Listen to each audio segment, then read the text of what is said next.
Okay, welcome everyone. We'll go ahead and get started. A little bit behind schedule. Sorry about that. And please bear with me. My infant daughter gave me a cold, so if I pass out during the presentation, just, blame her. She's adorable. You'll get over it pretty quickly, I imagine.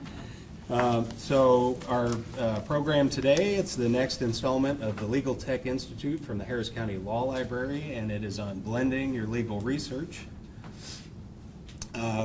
Our presenters today, we actually have two guest speakers from the Texas State Law Library. We have Leslie Prather, the Assistant Director at the State Law Library. She's got over 30 years of experience working in law libraries, including the University of Texas Tarleton Law Library, and Travis County Law Library, the Legislative Reference Library, and the State Law Library. She's joined by Robbi Horvath, reference and outreach librarian. Robbi also has a lot of experience in different libraries, public libraries, large law firm libraries, and the past 3 years working with the Texas State Law Library to tell everyone about the great resources that they have there. So they'll be doing that a little bit later in the program. My name is Joe Lawson. I'm the Deputy Director at the Harris County Law Library, which is not in Austin. It's just one floor upstairs from here. And I'm joined by Heather Holmes, who is our Assistant Law Librarian, and she'll be talking about some of the great free resources that are available to you generally out on the internet. So before we get started, let's go ahead and ask, what does blended legal research mean? And of course, we have to ask this question because, as I was told by one attorney, blended legal research used to mean that you would hit the bars after you got done at the law library, right? So it doesn't quite mean the same thing today. Blended legal research basically means using the tools that you have available wherever you are, and as the internet keeps growing and the state bars keep paying for more and more resources for attorneys, that is a growing field. So just for being a member of the State Bar of Texas, you have access to things like CaseMaker, FastCase, all for free. And then you have access to even a greater collection of free resources, and this is on your phone or in your office or wherever you are, from the Texas State Law Library, which not only has unique resources, but also has a few things that enhance the free materials from the State Bar. So Leslie and Robbi will tell you about that pretty soon. But blending your legal research also means using the things that you have to use periodically, like Westlaw and Lexis. For some folks, those are priced a little bit high for frequent use, or if you have access to those, you may only have access to the things in your practice area, and the practice of law usually requires you to go outside of your practice area periodically. So what I want to do at toward the end of the program is tell you about some strategies that you can use to efficiently use Westlaw and Lexis if you are using those in your office, or how to use the free Westlaw and Lexis access that you have upstairs in the law library, and that's free of charge to everyone. So we'll talk about that toward the end of the program. But first up, we've got Heather, who is going to talk about the things that you already have access to for free in your office, on your tablet, or anywhere else.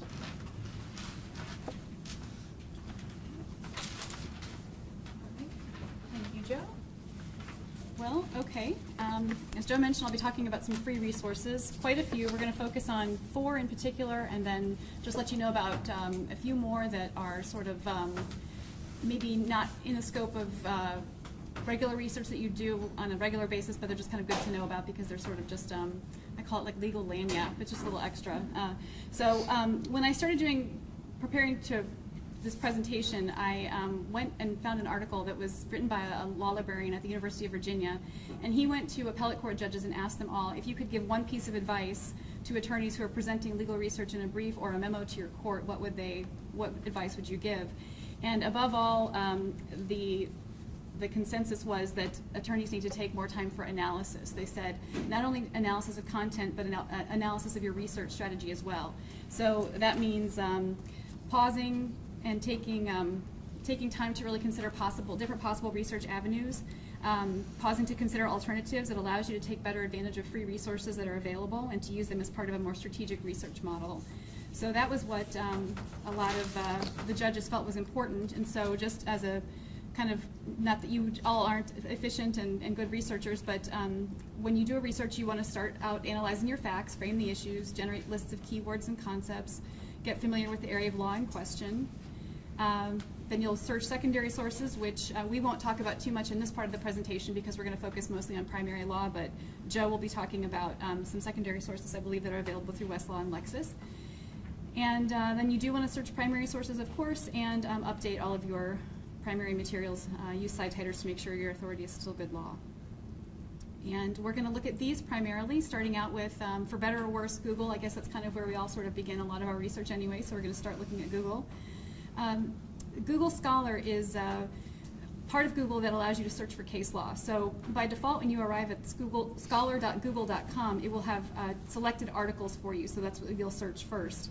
But if you change it in settings, you can have it by default select case law for you. And once you've chosen that, you can select Texas courts, or you can select other courts here. There's, by selecting the additional link there, you can have links to state courts, federal courts, so there's a lot of coverage there. And if we just did a search for right of publicity, we're going to come up with seven results, not a lot. But if we click on, we can see here the search results on your, let's see, I guess, is that your left? That's your left side. On your left side there are the facets where you can sort your articles so that you can sort them either by relevance or by date. You can specify a particular time period. You can select the courts. If you want to search federal instead of Texas, you can do that here as well. So if we just click on one search result here, this is what the case will look like. And so you get the full text. It's a very nice, clean image. And if we click on this link here, how cited, it'll take us to some additional information, which you may not have seen before, even if you have searched Google Scholar for cases. It will tell you how this document has been cited within law review articles. And if you click on any one of these links here, it will take you to, if you're on site here in the library, it will take you to the Hein Online version of that article, so you can read it. If you're accessing this remotely, you won't have that access to Hein Online, but you can while you're here in the library. It will also give you cases that have been cited, cited by this case. And if you click on that link, and here you have it. Just this is the nice, clean Hein Online image that you would see here if you were using it in our library. So that's it for Google Scholar. That's really what to focus on there, is just searching for cases, but CaseMaker and FastCase give you a lot more options. It's not just cases, it's a lot of other primary law as well. These are both available free to you as part of your State Bar of Texas membership, as I'm sure you're aware. FastCase just released version 7, so there are some new features. It has a really nice new clean interface, and then CaseMaker also is available through the State Bar. So you just access it by going to your My Bar page and scrolling down, and you get this screen, so you can choose which platform you prefer to use, CaseMaker or FastCase. So if we take a look at FastCase here, the content and coverage, you get the full text of cases, statutes, and regulations from all U.S. jurisdictions. You also get constitutions, court rules, attorney general opinions, administrative opinions from many jurisdictions, including Texas. So there's quite a bit of content. As you can see, you have all these different search options when you go into the conduct a search. So it's the cases, statutes, regs, as I mentioned, constitutions, court rules. A lot of content is available through FastCase. And it allows you to do advanced searching. So you can't do this in Google Scholar. It doesn't have the same Boolean and proximity searching that FastCase allows. So that's nice. You can get a little more sophisticated with your searches. It also has a user-friendly mobile app for both Apple and Android. So you can access all of the features of the site remotely through your devices. And there's a mobile sync feature that allows you to share the documents across a variety of devices. And this will be true of CaseMaker as well. There's also an app, and that's true of only these two, CaseMaker and FastCase, but the other ones we look at, the free resources, do not have apps.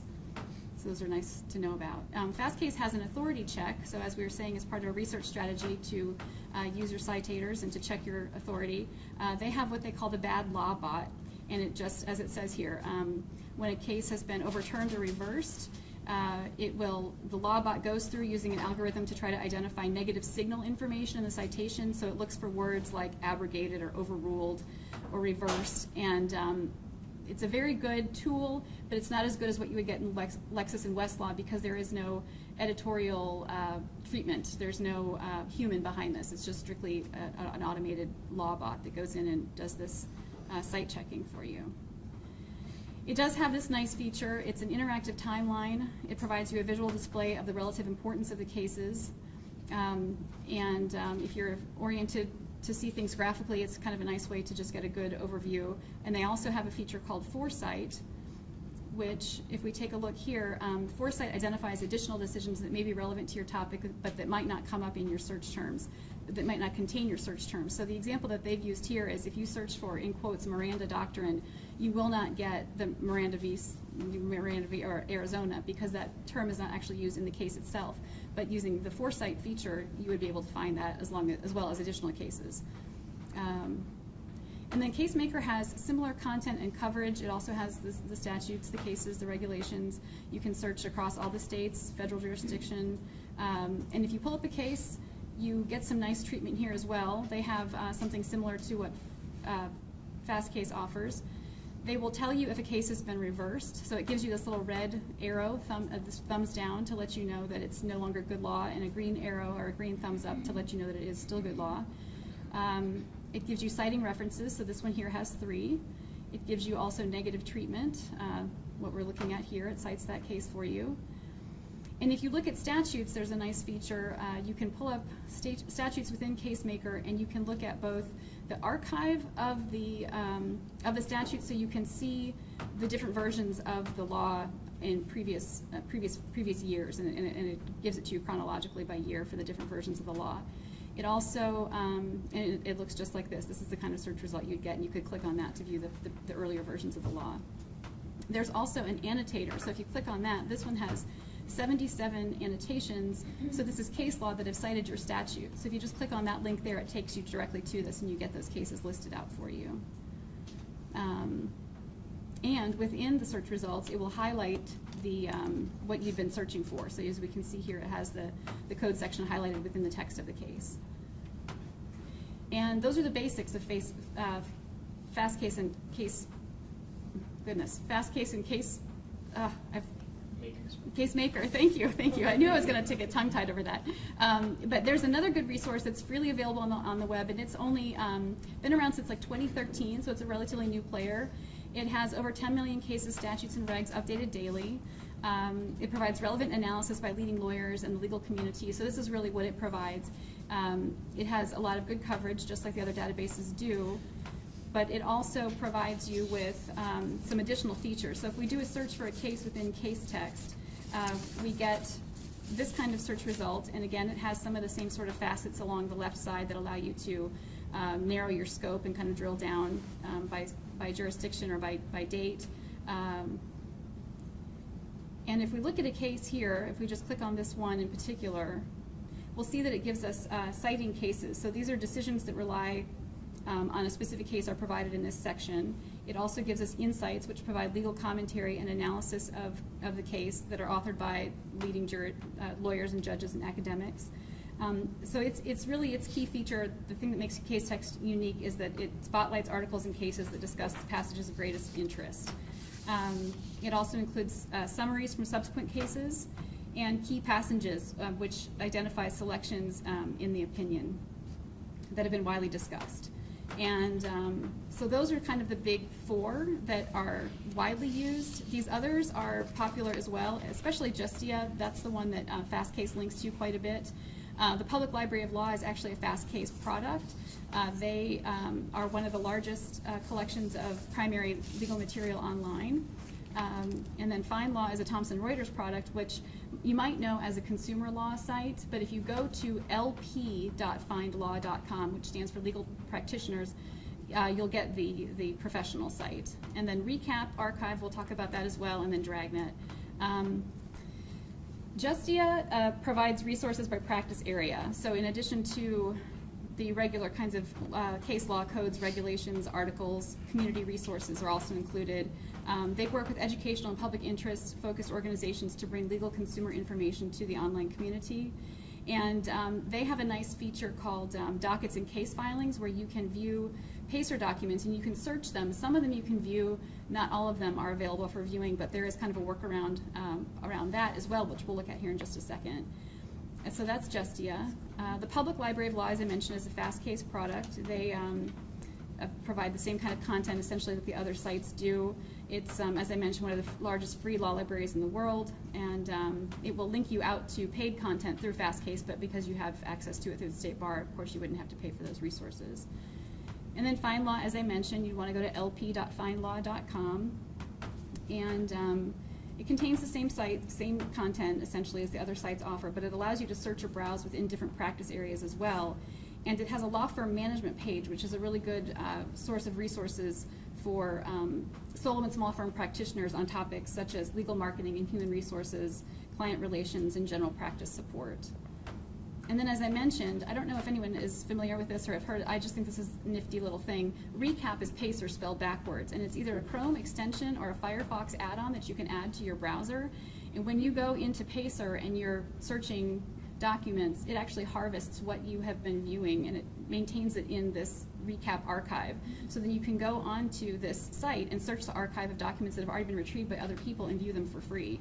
So again, it's not free, it's not comprehensive, but anytime anything is accessed and maintained in this archive, it is there and made available free of charge. So that's kind of a neat thing. So I encourage you all to go down and download the extension for Chrome or the add-on for Firefox and start taking advantage of that. And then Dragnet is the last one I'm going to mention. It is just a website that actually focuses some on New York law because it was produced by the New York Law School, but it is a custom Google search engine which searches more than 100 authoritative websites online that contain legal content. And, oh, one more, I'm sorry. Okay, Ravel is another one that is kind of an innovative approach to displaying information visually. So it uses data visualization to display your search results. You can do both natural and Boolean search queries, and it will generate a visual map containing the 75 most relevant cases according to their search algorithm. So that's kind of a neat tool to sort of play around with. And it's what they call a freemium site, so there is some free content, but there is some paid content as well. So those are just kind of some extra ones to make you aware of. And I think that's the end of my presentation, but let me set up for Robbi and Leslie. And okay, thank you very much.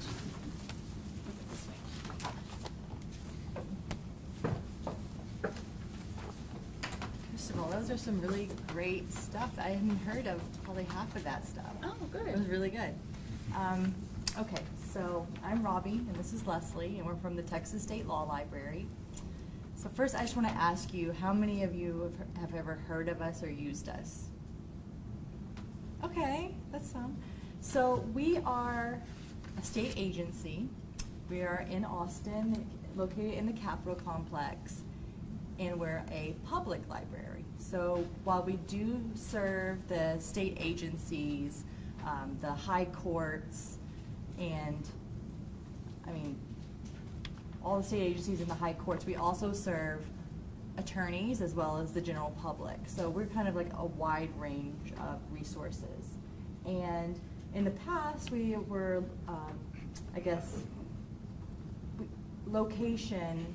Insular. Right, insular, meaning like if you weren't in the Austin area, it was really hard for you to access us. So in the past few years, we've really been striving to provide resources for all of Texas, all Texans, including attorneys, pro se litigants, courts, county clerks. So we've been working really hard at that. So how many of you guys have actually signed up for a library card through us? Okay, well, okay, so can you guys read this pretty well, or should I make it bigger? We're trying to, here in Houston, you have this lots of law libraries, and you have this wonderful county law library. Mm-hmm. Much of Texas doesn't have anything near this. You know, there's whole swaths of Texas that don't have any kind of meaningful access to law libraries. So we see our role as trying to be the sort of the Harris County Law Library for all of Texas. All those places don't have any. Because they might not even have an attorney in some areas for 100 miles. There's just wide stretches that are just so rural, and they don't Legal have research deserts. Right. Imagine. So if you go to our website, which you can even do on your phone right now if you'd like, because I can show you how to sign up if you'd like.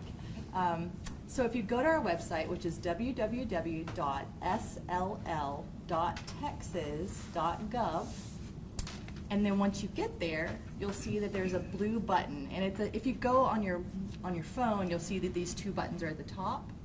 You click on Research from Home. So we try to make it as simple as possible. You would click on that. Let me kind of make it a little bit smaller. So you'll see that it's separated into two sides. One is to get a library card. That's what you need to do first. And then we have a list of our databases and quite a bit of our information that's available for research from home or work. So I'm going to show you how to get a library card. So to get a library card, you would just need to click on Register for a Library Account Online. Make sure that you choose to share your location. That's called geolocation. The only reason we need that is just because our publisher restrictions, just to make sure that you're within the state of Texas. That's it. And we only do that the one time to make sure you're in Texas. And then at that point, you'll get an email from us a little bit later. If you guys want to do it, you can right now. We get extra points if you do. Yeah, they'll be like, you've got so many signups. Okay, so once you do that, you'll get an email from us. And at that point, you'll be able to go on to our resources. And Leslie's going to talk about those a little bit. Okay. Yeah. And do it this way because I can't see that far. Huh. We'll try to be quick because we have a lot of stuff to cover. But Right. ILA Link is it's a one-stop shop for all immigration law information. There's forms, federal government documents, treatises like correspond, and all kinds of all the forms you would need. And if you don't really do immigration law, there's other things that might be of interest there, because the nexus of family law and immigration law and criminal law and immigration law, those Employment. things are employment. And some are written for clients, sort of at a client level. Some are written for the practitioner. But that's a great place, and it's one thing about this, we're hoping that it will help practitioners, and it also maybe encourage pro bono work or low fee work to fill in the access to justice gap, as the Supreme Court is looking at. Can I mention one thing? Obviously this is free legal resources. I just want you to know that this is completely free and it's open to anybody in the state of Texas. It could be an attorney, just anyone in the general public. So I just wanted to mention that. Okay, so. It's the resources aren't free, we're paying for it. Yeah, we're paying for it. You don't But have to. I've had attorneys come and tell us about the ILINK, people who are practicing immigration law. If you wanted to sign up for this, it's about $200 a month for a solo. So we're really hoping people will use and utilize the resources we have. So, And on the same token about the access to justice. Oh, yes. The Supreme Court just issued, or the Justice Gap Commission, as they're being called, issued their findings, their report, and they're looking at law libraries, how important county law libraries are in getting legal information out and getting access to self-help legal materials and getting into the pipeline for attorney representation. And they recognize us and our resources also. in As Harris this is, County. pardon? In Harris County Law Library. Yes. So they're hoping that not only will you just, individual attorneys be able to use these, but it will help the greater good, because volunteer legal organizations can use the same information. Then Fast Case. This is interesting. We learned a lot about Fast Case today. I know. I'm like, We oh. have access to Fast Case, but if you register with us and go to Fast Case, you get the add-on benefit of those Hunt Online articles remotely. So once you log in, it's going to load. Okay, continue talking. In addition to the law review articles, we have something called the Aspen Treatises. Mhm. I'm sorry, now they're called the Lowest Law Treatises. And those are not Texas specific, but they cover a broad variety of information. There's a trial practice library, there's a limited liability company library. employment law, just sort of the gamut, personal injury. So this is another place where you can get these really good treatises free of charge. Okay. And many of them also have forms and that type of thing. So as well as like sitting down and doing a Google search on usury or something, you could come into Fastcase Right. and do a search on usury, either in case law or statutes, and you're going to get cases, statutes, those Hein Online articles, and then if you wanted to see sort of a broader look at usury laws in the 50 states, you could use those Aspen treatises. Then Hein Online. Should kind of do that one. I don't know why it's taking me to guides. Hein Online is it was originally the people that brought you microfiche of all, law libraries, academic libraries needed them because they need the volume count, and they microfiched every law review in the world. Anything that would stand still, they microfiched it. Now it's all digitized, and this is nice for our courts. It's an exact PDF of the original, so that it can be cited to. It has all the primary statutes, codes, federal regulations, and code of federal regulations. It has Canadian case law and all these law review articles. It has a federal legislative history database, so if you ever have to do, that's good. Already done for you. Already done. Somebody had to do a legislative history of the Sarbanes-Oxley amendments in 2002. Went on here and it was done. 10 volumes. It was all there. Snippets from the congressional record are already there for you. So that's primo. Another thing that National Consumer Law Center. Which I don't know why it's taking us to the. Okay, well, we're not going to click into it, but this National Consumer Law Center has titles like, it's geared for people who want to represent consumers. Fair debt collection, student loan issues, foreclosures, It's forms. truth in lending form. There's something called consumer pleading forms. It's the There's a whole full slew of text forms. of ebooks, all this consumer law ebooks. It's really a great resource. And again, that's all free to you. Yes. And we talked a minute, someone, Heather mentioned that? historical statutes. The State Law Library has digitized the historical statutes from 1879 Right. through about 1960. We got permission from West finally to Leslie. do this. And so now we have through 1960, these are the unannotated codes. And we just got funding, thanks to Robbi, We just got a to grant. get it through 1983. 84. Yeah, 84. 84. I'm So that's excited. wonderful. But probably the most interesting thing for you will be the digital collection Which for is here. working practitioners. The digital collection has a wide variety of resources. We have no-low press material, we have nutshells, horn books. These are ebooks. All is ebooks that you can read in your jammies at home. And we have the Matthew Bender resources, Yeah, quite a which few. are things like the Family Law Practice Manual, the Criminal Law Practice Manual, estates and trust planning and probate volumes. The litigation guide and the transaction guide are only available if you work for government.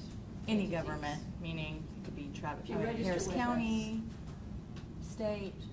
So if you want to take a vow of poverty and work for the state, you can get access to those. Dorsanios, is it worth it? Dorsanios. But, so for practitioners, Dorsanios isn't available, but you can sort of get in the There's a back couple of way Dorsanios with, that are. Like yeah, the new- pretrial practice, we just added Dorsanios, pretrial practice. Mhm. The family law practice and procedure is really a segment of Dorsanios. Mhm. We just added federal real estate forms, which is a sort of a subset of the transaction guide. So you can sort of get to a lot of that nice material through these subsets of Dorsanios and the transaction guide. And we were, for example, we wanted to show you Family this law. family law. Okay, you click, we have it organized by subject area, the ebooks, most of them. You can search through our catalog as well, but we have them kind of broken down in the subject area. And you'll see on each subject, you'll have the Texas titles at the top and then general. General. You want to talk about that a little, or? Well, this would just give you every different family law title we have. You've seen nutshells. No lows. So this is, if you know you want something electronic, this is a nice place to be, because all these are going to be available electronically, and you just click on the title and you get taken in. Right. On the first one, the Texas family Sorry law. about that, guys. Okay, there. This is a multi-volume, it's about 5 volumes. So we manually scan the table of contents. Right, and posted it here, so you'll know which volume you probably need to look at. This is cool, they call everything a task. There's objective and task. Mhm. So the objective of enforcement of property agreements are broken down into various tasks Mhm. about, enforcement. And these are nice. They give you an overview of the law, procedural information, and then drafting guides to do whatever task you're trying to do. Okay, so how many of you are familiar with Overdrive, like checking out from the public library ebooks? Okay, so most of our ebooks are on that platform. There's a few like our NOLO, which have their own platform, and they're very user-friendly as well, but I'm gonna show you the Overdrive real fast. So once you get your login information, you would log in, sign in, and at that point, many times you could download it and put it on a device like an iPad or Kindle or something, but especially for these kind of books, many times read in your browser is a little bit more user-friendly because you're not necessarily going to want to be in your bed reading transaction guide. You'll see here, it's a 5-volume set, and you'll see whenever they're kind of a little bit gray, that means that someone has it, and we have a 3-day checkout for these books, so put a hold on it, and usually within 3 days you'll be able to access it. Again, if you check it out, make sure you use it quickly because you only have 3 days at that point. Let's see, so let's say we were going to check out volume 4. What was that, termination of parental rights or something? I think that's in there. Sounds, okay, so then you would go to your checkouts, and you would see read in your browser. And these are really good for attorneys especially. But for instance, if we get phone calls for someone saying, I need the information for termination of parental rights, we would direct them to this, and then they maybe would see they need to hire a lawyer, so. Right? Many times they just want the piece of paper that they sign. I'm like, it's no, not that more than easy. that. Yeah, so you'll see, I've been in here before, so it's taken me to the last time I was there, but there's table of contents with hyperlinks, many times to the various case law this would be within Lexis, but there's sections you can print, you can search. Let's see where I'm going. Let's search for termination, right? Ooh, I'm not used to this tiny little keyboard. So we're searching. And Overdrive does provide tutorials if you're not used to using ebooks. They're not the most explanatory thing. Right, at the beginning it would kind of give you a little walkthrough of how to turn the pages, things like that. So let's go back. So it looks like you could click into that, it would be objective S, would be termination. And once you get to that section and you're like, okay, this looks like what I want, it does have the option, which I'm not getting to. It has the option where you can print sections. Many of our volumes do have that option. Not every publisher allows it, but Matthew Bender, most of them, you can print sections. So that would be useful as far as if you're drafting something. So, anything else you wanted me to bring up about this? Not about Overdrive. We'll do Okay. real quick the other stuff. Okay. So. Okay. And then back on our website, just so you'll know, we have this self-help tab. Oh, yes. And that will come in handy for you as attorneys. If you're at the holidays are coming up and people go, oh, you're an attorney? Well, I have this deed. Or I have this situation with my neighbor. we have these research guides by topic, and these reflect, the kinds of questions we got. Landlord tenant law. Nobody likes their HOA. So we have on that. Debt collection, payday loans, and with these. Gun laws. Probate, estate planning. So with these, we bring together relevant statutes and also try to look for every plain language explanation we can find. We link into the Houston Bar Association divorce page, I know, and So this is the landlord tenant one, and it has, as you see, it's got links to the statutes. It has plain English resources. So we've kind of combed through and found various bar associations make the pamphlets available on their website. So we link to that. most of our calls, the ones that are actually hard to answer, are non-lawyers. I mean, when the judge comes down, it's easy because he knows what he wants. But a non-lawyer trying to find something that will explain to them their situation is really challenging. So that's what we try to do here. We also link into the things like the Matthew Bender resources. Oh, yes. Because if you represent yourself, you're going to need to educate yourself on the same level as the attorneys. Or like the NOLO titles, things like that. It gives you a good start. And attorneys should look at the NOLO titles just to get an idea of things. And there's some decent forms in them. Yes, and also on we have this frequently asked questions. Somebody wants to charge a surcharge for taking credit cards. You can type in surcharge and you'll find out they can't do that. Somebody wants to know if they're in a common law marriage. This is a fun one. And then how to get out of it. If they can shoot their lover, yeah. But Yes. this is a nice place, because We do get these questions, we do. So it's nice to be able to point I them, think y'all do too sometimes at these parties. right? Cocktail question. And the most important part is, go to the Ask a Oh, yes, Librarian. sorry. And then, This is the second most important blue button. We're here at the library to support law librarians, support individual researchers. You can contact us any of those ways, and we'll help you use those online resources if you're a little rusty on how to maneuver those, and we'll help you figure out what resource might be good for you, and we'll take any questions.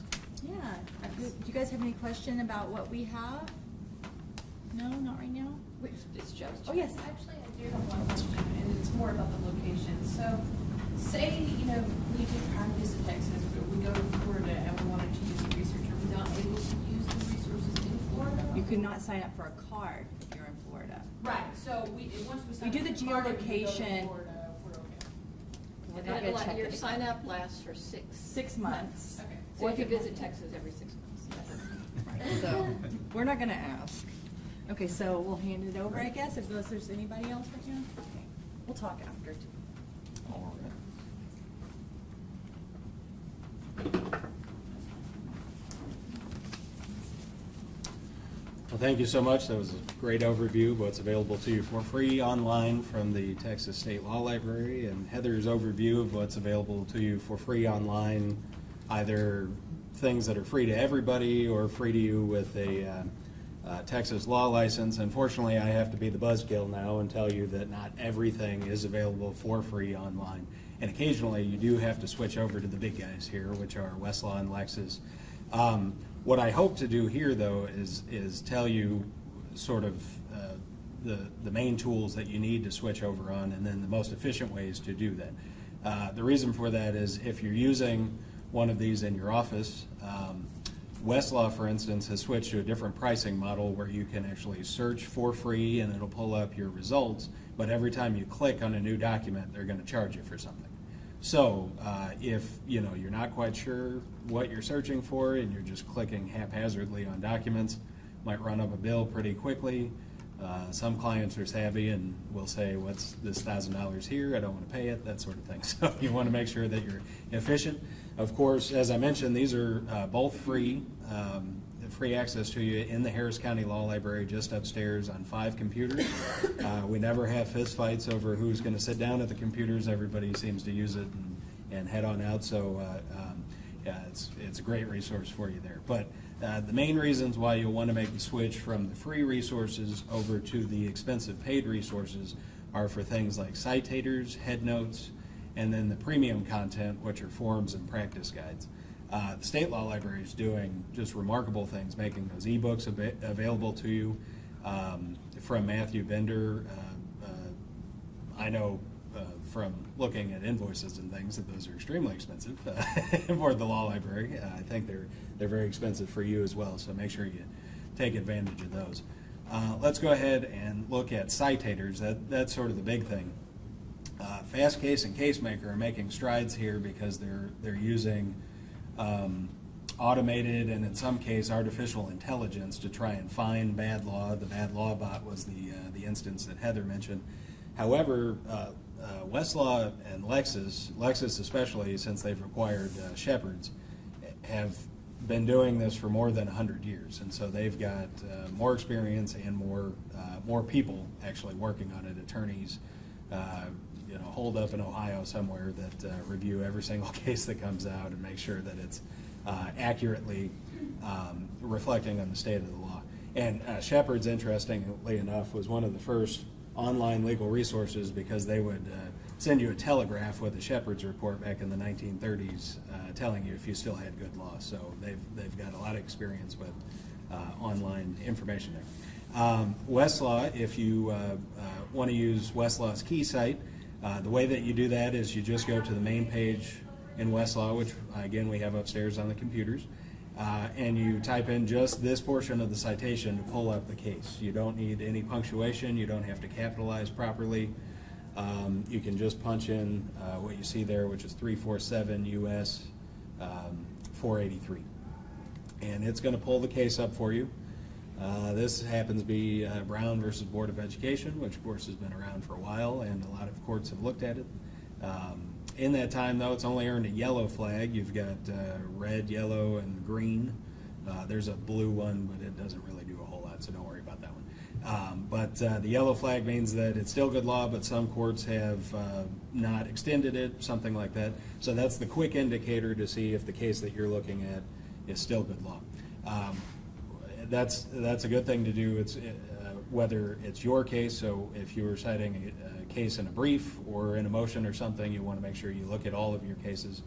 And then also, of course, if you have an opponent's brief, you want to make sure you look for cases that have the red flag in order to make the arguments that you want to make there. So across the top there you have different tabs, which actually is very similar to CaseMaker. And one of the tabs is negative treatment.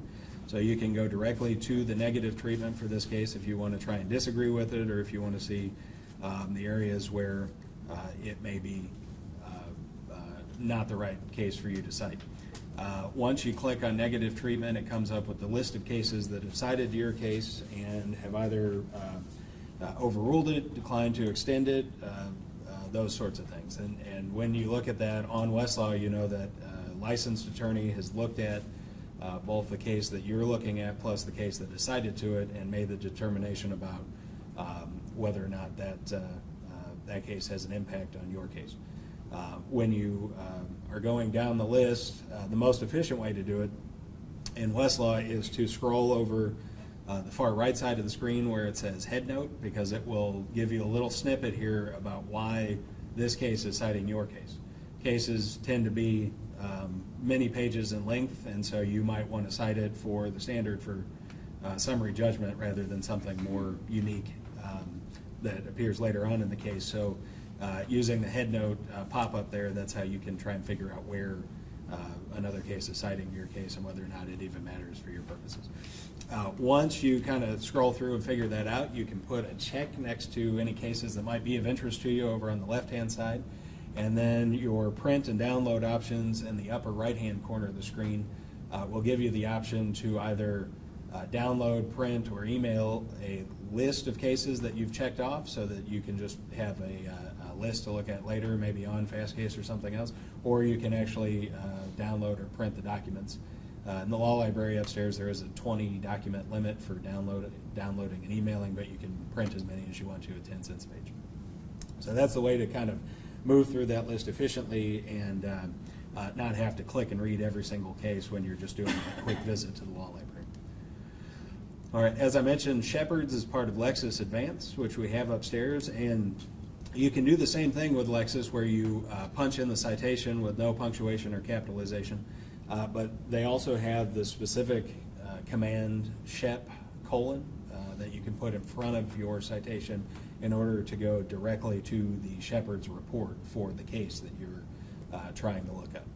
So when you punch that in, it's going to pull up the Shepard's report. Your case is listed at the top, and it's going to have an indicator in front of it. It's a little hard to see, but in this case, it's got an orange square with a Q in the middle, which means this case has been questioned, very similar to the yellow flag in Westlaw. And the advantage here is Lexis actually gives you a snippet of the case where your case is cited. So as you're going through the list, you can actually read a part of the paragraph where the case you're interested in is cited. And you can see off to the right-hand side as well, there's little green squares that tell you how in-depth your case has been discussed in the subsequent case. The way that you move through this is very similar to Westlaw. You put a check in front of the case that you might want to look at later, and then when you go to your print, download, and email options, you have the option either download or print list of cases that you're interested in, just the ones you've checked, or you can actually switch it to get the entire document. Once again, there's a limit. I believe it's also 20 documents on Lexis, but after that, in the law library, you can print as many as you want to. All right, and just a little anecdote. I don't want to give the impression that just because they're expensive, Lexis and Westlaw are completely comprehensive. Justice Busby of the 14th Court of Appeals likes to tell the story about how one attorney looked at Westlaw and one attorney looked at Lexis, and the attorney who looked at Westlaw found something that wasn't on Lexis.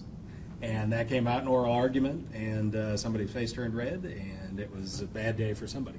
So I want to make sure that I emphasize, make sure you look at the free resources because they're using different technology and different algorithms.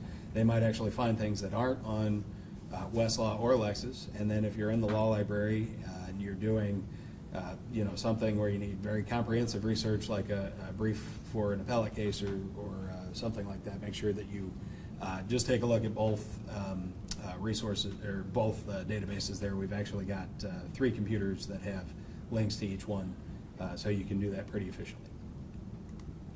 All right, Headnotes are another editorial enhancement of the paid databases. Lexis and Westlaw both have these. Westlaw got in a big fight with Lexis back in the early 90s. That sound right? About the copyright. So Lexis came up with their own Headnotes. You'll want to take a look at those. These are basically the Headnotes that used to appear and still appear upstairs in the digest system. And so that's how you find your cases on topic. Of course, cases come out chronologically, and there's no rhyme or reason to them as far as subject matter goes. But using the Headnotes, you can find this. So if you do your sort of wheel spinning on your phone with Fastcase, and you find one kernel in a case that might be on point for you, you can then come into the law library, punch in the citation, find the Headnote that makes sense for your research topic, and then use the headings here in order to find many more cases on topic for you. So that's a way to maximize, using your phone on the train to find one case and then turning that into many more cases that you might be able to cite to, or might be even more on point for your case. With Westlaw, you actually have the ability to sort by the cases that are most cited. So if there is a standard case for a specific topic that a judge is going to just look for in your brief, if it's on something, you want to make sure you cite to that. And so with Westlaw, you can actually move the most cited case, the most well-known case, to the top of the list and make sure that you print that one and read it.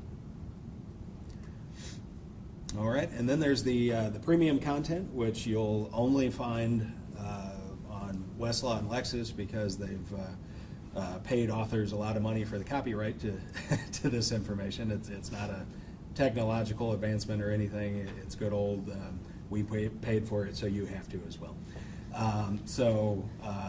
In Westlaw in particular, you have the Texas Form Finder for free upstairs, so it searches across 4 or 5 different form sets. So we're talking 30 volumes apiece, times 5. What math is escaping me at the moment. 150 volumes of forms, and then within that, once you find the form that makes sense for your research topic, you have an easy edit button. And what that does is it's going to download a Word document for you that you can edit. And it's going to get rid of all of the titling. So all of the subject titling that usually goes in a header or footer, it'll wipe that out so you don't have to try and reformat the document after you find the one that you want. Again, that's a free service, and I encourage everybody to use that, because things like forms and practice materials can get quite expensive, and they're completely necessary if you're practicing law. These are some other options that you have upstairs at the Law Library, in addition to Westlaw and Lexis forms, which for Lexis, it's all the Matthew Bender stuff, including Dorsanio's and the transaction guide. And it's in database format rather than ebook format. So it's searching is a little bit different, and depending on your preference, you might use one or the other. We also have Knowles Publishing, which is a Texas company that puts out several well-used practice guides, especially in the area of probate. And the database upstairs actually has one of those fill-in-the-blank style interfaces. So you put in, it prompts you to put in your client's name, and then it puts it in everywhere where the plaintiff or the defendant or petitioner is listed in the document. So it's very user-friendly there.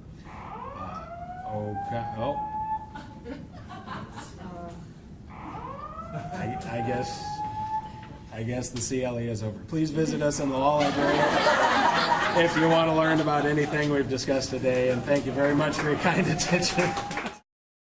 Unfortunately, our live program was cut short by a fire alarm, and we were unable to answer questions at the end. If you have questions about legal research technology, please visit, call, or tweet the Harris County Law Library, and we'll be happy to assist you. And that's all there is to it. For more learning opportunities like this, including online tutorials and in-person training sessions, visit the Harris County Law Library's Legal Tech Institute website at www.harriscountylawlibrary.org/tech.